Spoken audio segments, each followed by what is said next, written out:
Right, as requested on the forum for the AE Modular Synth, I thought I'd do a little demo of the Rakit drums synth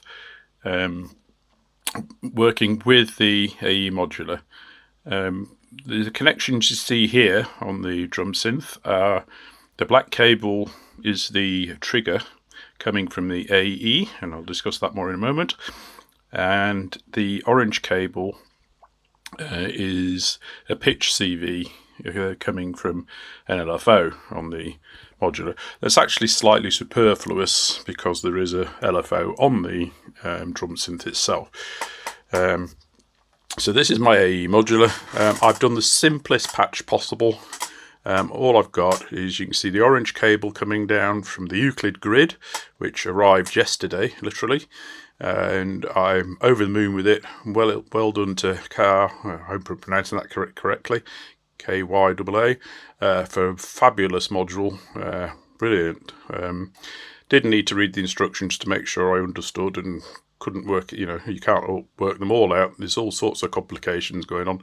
But it's a classic, brilliant module insofar as it's relatively simple to learn, but the complexities and things it can do can blow your mind. Anyway, enough celebrating the Euclid grid. This video is about the Rakit drum synth.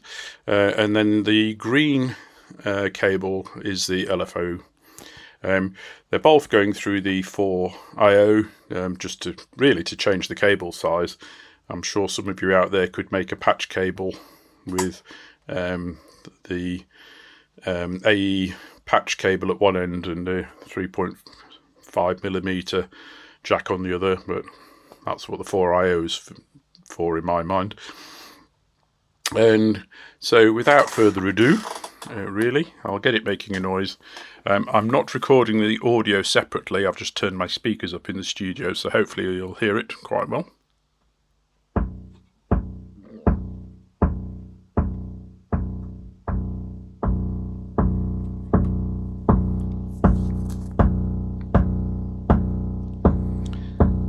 So this is a mild drum sound, a bass drum sound.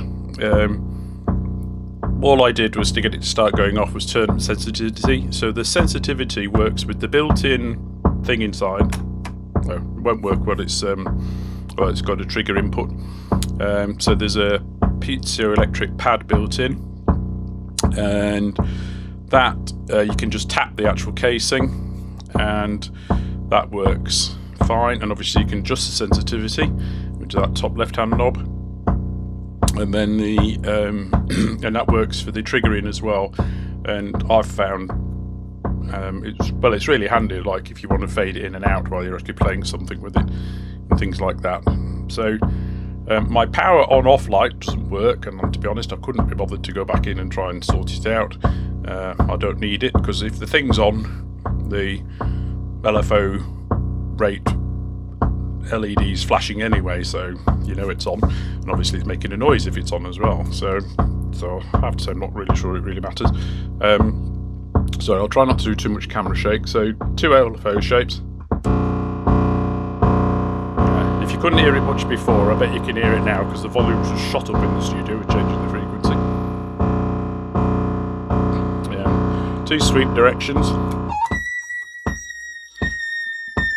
And you can adjust how much that rate does it. Right. Yeah.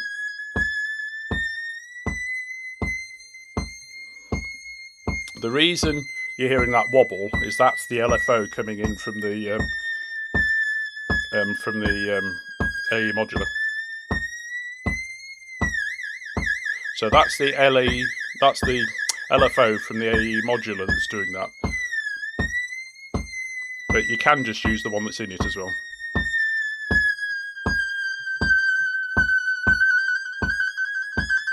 And you've got two waveforms on that as well.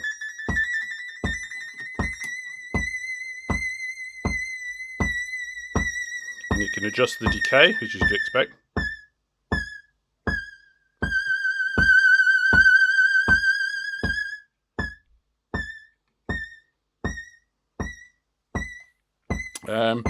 And there's not a lot else to say, to be honest. It's actually more versatile than I expected. I certainly wasn't expecting to get reasonable, usable bass drum sounds out of it. I'd bought it more just to do the old classic swoop Simmons drum and wobbly, weird percussion noises, to be honest. As my plan is with my AE Modular, is that I'll go back over here.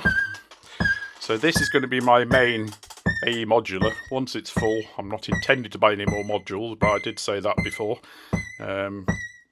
So this is two row. Oh, sorry, I'll just turn that down a bit. Hang on, or even turn it off. There you go. So I was intending that this is two 40-row. Oh bloody hell! I'll get it right in a minute. This is two 20 wide cases, and I was going to stop at two 16 wide cases, and I decided I've got room, so I was going to have more modules. And so I actually had an original Kickstarter system, and that case, which I can show you, but you'll see more of the mess of the studio. Because the studio's in a bit of a disarray at the moment. So that's the case there. That's my original Kickstarter 1x16.